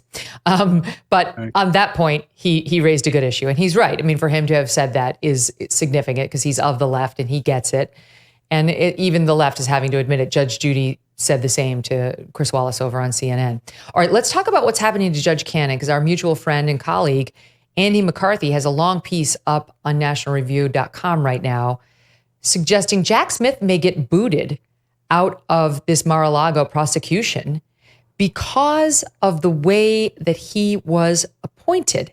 Trump's lawyers raised the case that this is the way Jack Smith was appointed as special counsel was a violation of the Constitution's Appointments Clause, which says that the president is the one who shall nominate, by and with consent and advice of the Senate, any basically officer of the United States. And he goes on to say that Jack Smith was not chosen or appointed by the president. He was appointed by Merrick Garland. And there may be a serious problem with his selection in this particular case that actually, Andy says, has a very good chance, in his view, of succeeding. So do you agree that there's a real chance here Jack Smith could get bounced off of that prosecution? Yeah, I wrote about this today because a lot of the criticism was about that hearing. And the argument from the left, including an MSNBC legal analyst, gave Judge Cannon a lecture saying, "Stay in your lane, girl. You should never have given a hearing. Other courts have ruled against this." And yes, other courts have ruled against this, but there's no controlling authority for Judge Cannon. This has never gone to the Supreme Court. So what she's doing is normally viewed as good judging. She's allowing the party to make the best argument, including, by the way, 2 former attorneys general who are there as amicus, and to create a record so that this can be appealed potentially to the Supreme Court. And what they're arguing is not frivolous. And MSNBC, CNN are portraying this like it's some kooky idea. It's not. The Constitution says clearly that you need to be appointed or nominated and then confirmed to be U.S. attorney. You have to either have that type of confirmation or you have to have an appointment pursuant to a statute. Neither of that is present here. The Independent Counsel Act expired. And so what the Department of Justice is saying is that despite the act expiring, they can basically circumvent the need for confirmation in the Senate. And this is precisely why the framers wanted confirmation. Would Jack Smith have been confirmed as a type of special U.S. attorney? Not sure about that. You know, he was reversed unanimously by the Supreme Court. That would have bothered a lot of senators. But the question is, why have this system where to be a U.S. attorney, you've got to go through vetting, you've got to be not just nominated, but confirmed, or Garland can just pick a guy off the street according to his claim of authority. He could pick anyone. He could pick his barber and make him a special counsel, and you can't say anything about it. That doesn't sit well with the language of the Constitution. So while the odds are against the Trump team because of these previous arguments, those judges summarily dismissed these issues. I mean, most of them did not grant a hearing. They decided on the pleadings, and Judge Cannon is simply allowing oral argument to occur in this case. And yet everyone is attacking her for doing it. It's really crazy. If he goes, the case doesn't necessarily go away, but he's in real jeopardy now. And I know the thing about Merrick Garland is, remember when we used to think he would have been a decent choice for Supreme Court given the others that Barack Obama was considering, right? It was like on a relative field. Okay, Merrick Garland seems like he wouldn't be that extreme. I see him very differently now. And I read your piece the other day saying I think it was called The Corruption of Merrick Garland. I mean, that you too see serious problems in the way this guy has approached his role. Absolutely. You know, I actually called for a vote in the Senate on Garland. I felt that he was entitled to it. I enthusiastically supported his nomination for Attorney General, and I was wrong. I mean, I hate to say it, but he's not the Garland that most of us thought we were getting. He seems to be adrift in his own department. He's not taking responsibility. He's washing his hands of everything happening in these investigations, including that gag order from Smith. The Attorney General should at a minimum say, you know what, we don't do that. Okay, we don't do gag orders to keep people from criticizing us. And when Jack Smith said, you know, I don't think I have to follow the DOJ policy on trials before an election, I think I could take this trial through the election. Garland was totally silent instead of saying, you know, here's a flash for you, Gordon. You're still part of the Justice Department, and you are going to honor that policy. But Garland is just absent without leave, and it's a great disappointment to me, because I think as a person, he's a nice and well-meaning person, but he is an empty suit right now at justice. Yeah, I haven't forgiven him since Domestic Terrorist. That was just so insane, with the parents who are speaking past their 3 minutes and then got a label like that thrown around in discussing their behavior.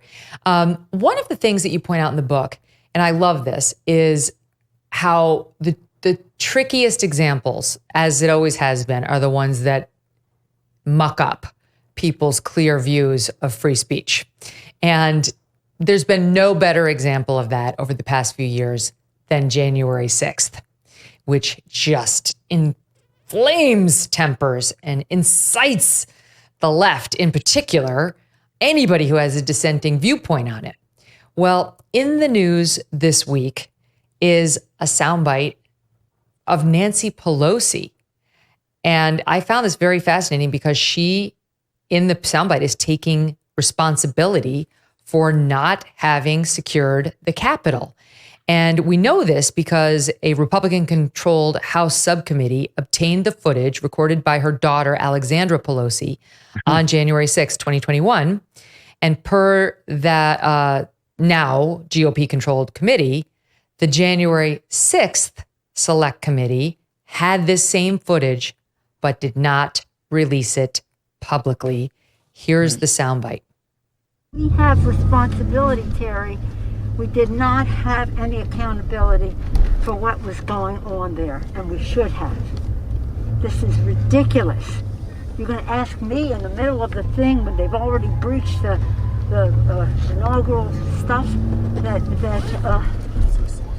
should we call the Capitol Police? I mean, the National Guard? Why weren't the National Guard there to begin with? And I take responsibility for not having them just prepare for more. Pretty extraordinary that that's now coming out. Raises some serious questions about the January 6th committee and its commitment to transparency and honesty. But you write a bit about January 6th and free speech in the book. Take us there. Well, first of all, I agree with you. I was critical of January 6th because they could have been so much more. But Pelosi, of course, did not allow the Republicans to pick the members on that committee, departing from tradition. And the result was that they presented this univocal, one-sided narrative. They would even remove, whenever they quoted or played the tape of Trump, they would not allow the public to hear him say, go peacefully to the Capitol. They even got a producer from ABC to create this whole production. And we now know that they withheld evidence. For example, they knew that the Secret Service driver was denying that the infamous scene of the president trying to grab control of the presidential limo was completely absurd. And yet they did not tell the public. They got witnesses to recount that false story, all the time knowing it was false. And we also know, of course, that National Guard troops were offered to Congress, and Pelosi and others turned them down. But when I write about January 6th in the book, and there's a large amount of it in the book, because it does capture the difficulty in dealing with free speech. but it also allows us to see the path forward. I was doing the coverage on January 6th. I disagreed with the president's speech. I disagreed with his view of what Pence could do legally. And I also disagreed with aspects of the election, fraud allegations. But that doesn't matter. The president had every right to give the speech the way he did. In my view, it's entirely protected speech, which is why I oppose the prosecution in D.C. By Jack Smith. I think that he is prosecuting the president in part for speech protected by the First Amendment. Let's keep talking about January 6th, because I completely agree with you. President Trump, I didn't agree with his analysis, and I didn't agree with his behavior after he lost the election. But January 6th holds a special place for the free speech censors who really don't want any free and fair conversation of it happening. Look at the blowback, even, on Fox or even within Fox. I won't ask you to criticize Fox because you go on there. When Tucker Carlson tried to air other tapes of what happened that day, it just seems to be such a third rail. And so on the larger point, what does this tell us about free speech in America? Why is it that they can't hear it? They can't hear the other sides. They can't hear Nancy Pelosi say this kind of thing. Well, it's interesting. When I was doing the coverage outside the Trump courthouse in Manhattan, I was sitting next to a NPR reporter, and she was practicing her lines, including constantly referring to insurrectionists on January 6th. This is a reporter. And January 6th wasn't an insurrection, as I go into in the book. It wasn't even close to an insurrection. It was a riot. It was a protest that became a riot. During the coverage, I remarked before the violence occurred. I just remarked, I've never seen the Capitol so lightly protected, because our cameras went over and it showed main entrances with just 3 bicycle cops. And I'd never seen it so light. And I was not surprised when they breached the Capitol because of how they had prepared. Remember, it was just that previous summer that riots occurred at the White House, where National Guard had to be called out.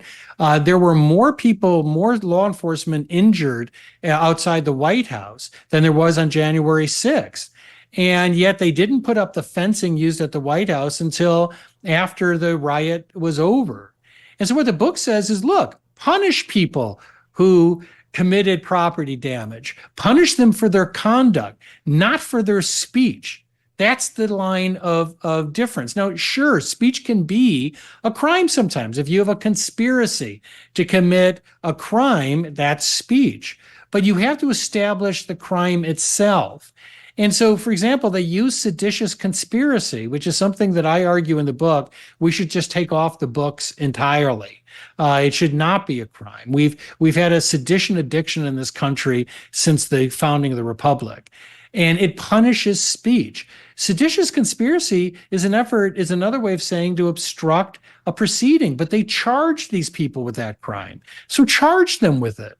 Don't try to create a parallel speech crime by calling it seditious conspiracy. So it is an important thing for us to look at. It shows how we can deal with conduct without trying to criminalize speech. Speaking of conspiracy to obstruct an official proceeding, that is one of the cases that's pending before the U.S. Supreme Court right now, as a different group of January 6th protesters, not Trump, try to challenge this case against them, saying that's not a real claim that you can bring, that you've expanded this claim well beyond what you can do as a Congress. And we're waiting for a ruling on that. We're waiting for a ruling on whether, a president can claim some sort of immunity, but how much and, in what role? We're waiting on that opinion. Any thought on what's likely to happen in those two cases, which really could affect Trump directly? Yeah, as you know, we can hear this week on one or both of those cases. I expect they're going to have to add at least another day for opinions. I think we have 14 remaining. They usually don't release that number on the final day. The Fisher case is actually the case I think is most important. Fisher is the case involving a January 6th defendant who's challenged the charge of obstruction of an official proceeding. The interesting thing about the array of hundreds of cases by the Department of Justice is they were sort of like a roulette player who would only bet on red. I mean, every single case was that charge. And it occupies the majority of charges. If it goes against them in Fisher, all of those cases collapse, including charges pending against President Trump. I think that there is a chance that indeed they may lose that case because the underlying statute was designed after the Enron scandal. It was designed for the destruction of documents, and it's now being used to include anything that might interrupt the proceeding. And the justices made mincemeat out of the government. They said, well, what if there's a protest in the rotunda and members can't get to the floor? Isn't that obstructing an official proceeding? And the DOJ didn't have an answer for that. So we'll see how that goes. The immunity question obviously could have a huge impact. On that one, it was a very interesting oral argument. Unlike the coverage, which has been absurd, the justices, I thought, did a really darn good job. I thought on both sides, they really were trying to get this right. One of the justices said, look, we're going to write this one for the ages because the court has avoided this question for decades and they want to get it right. But I think the court had sticker shock on both sides. They didn't like the absolute privilege arguments of the Trump team, but they also didn't like the lower courts absolutism. It basically gave presidents nothing. And so there's a good chance that they may say, look, we want a more nuanced approach here. And if this was a speech that came out of official duties, then it might be privileged. The problem is that Judge Chutkan was all on board in D.C. with Smith in trying to get a trial before the election. And I handle cases in D.C. I've never seen a case move this fast. It's like the rocket docket, as we call it over in Virginia, but this is D.C., which is the opposite. And she was doing all she could to get a trial of Trump before the election. But there was a cost to that. She didn't create much of a record because she was going so fast. So if they say, look, we want to see if this is these are official acts, they've got to send it back and she's got to actually hold hearings. The very thing people are criticizing Cannon for. She's going to have to do serious hearings and create a record. That would make it hard to try Trump before the election. That's right. But Jack Smith or whoever could potentially drop the rest of the claim against Trump after an adverse ruling to him by saying, okay, I'll only try you on the things your counsel admitted you're not immune for. And that could fast track it again, potentially. We'll see. He doesn't seem to me like a man who's willing to drop any piece of his claim, but we'll find out soon. Okay. You made a good point the other day that I want to ask you about, because as a longtime court watcher, and one of the best things I ever did at Fox was for 3 years, I was the Supreme Court correspondent. Right. And I got to sit. Correspondent. Oh, thank you. But I loved getting to sit in that courtroom for a living and just listen to the lawyers on their toes, doing battle with these great legal minds, and watch the justices when they're really fired up. And this is back in the day when Scalia was up there and there was nobody better to watch and learn from. And you have defended the court, which is under a coordinated attempt to delegitimize it right now by the left because they don't control it right now. I mean, the right didn't do this to the court when the left had the majority of seats, but now the left is used to controlling everything, media, corporations, academia, and so on. So they're upset. And you pointed out something I thought was a great point the other day. While I was on vacay, the Supreme Court upheld the bar on guns to those who are under domestic violence restraining orders 8-1 in a decision written by Chief Justice John Roberts. The Supreme Court struck down a ban that was issued by the Trump administration on bump stocks in a 6-3 vote. The Supreme Court preserved access to the abortion pill in a unanimous decision. And your point was people are missing the fact, because we get so focused on the most divisive cases, that actually the majority of Supreme Court decisions are decided overwhelmingly in unison by the justices. And they're not 5-4 decisions that are split right down the middle. The court generally can work together, and whatever their ideological approaches are, can come to the same conclusion on the vast majority of issues that come before it. Absolutely. And, when I teach a Supreme Court class and I speak about the Supreme Court around the country, and one of the things that I do when I speak to groups is to try to educate them that everything they've read about the court is wrong. That if you look at the mainstream media, they portray this as a hopelessly divided ideological court and totally dysfunctional. It's entirely nonsense. I mean, the vast majority of cases are unanimous or near unanimous, but also the ones that are not, if you look at the last 2 weeks, the mix wasn't right down the line. You had Kagan and Sotomayor joining conservatives in different cases. It's ridiculous. I mean, these justices are trying to get it right. I disagree with them at times, but they are not dysfunctionally ideological. They get things done. Now, does that mean that they don't break along a 6-3 line? Sure they do. There are some cases like that. But by the way, that's not so upsetting. These justices are trying to have a consistent jurisprudential approach. And yes, that means they can be more predictable in a few of these cases each year. But when I testified in favor of Gorsuch's confirmation, and I remember, I think it was Senator Whitehouse, it was either that or another hearing, he said, how can you support people like Gorsuch, Professor? They're just robots. They just vote 5-4, 5-4, 5-4. It's always the same 5, Professor, always the same 5. And I said, Senator, you seem to forget the 4 on the other side. It's always those 4 too in those cases, but you don't view them as robotic or ideological. You view them as right? So it's so transparently dumb. To these attacks on the court. But I've never seen a period like this. The left has turned on the court. They've supported court packing. The president didn't even come out against court packing until midway in his term. If you remember, he refused when this issue was one of the big issues in the presidential campaign. He refused to say how he felt about it because he said, I'm not going to give you that. Well, really? Because it says something about your fealty to the Constitution.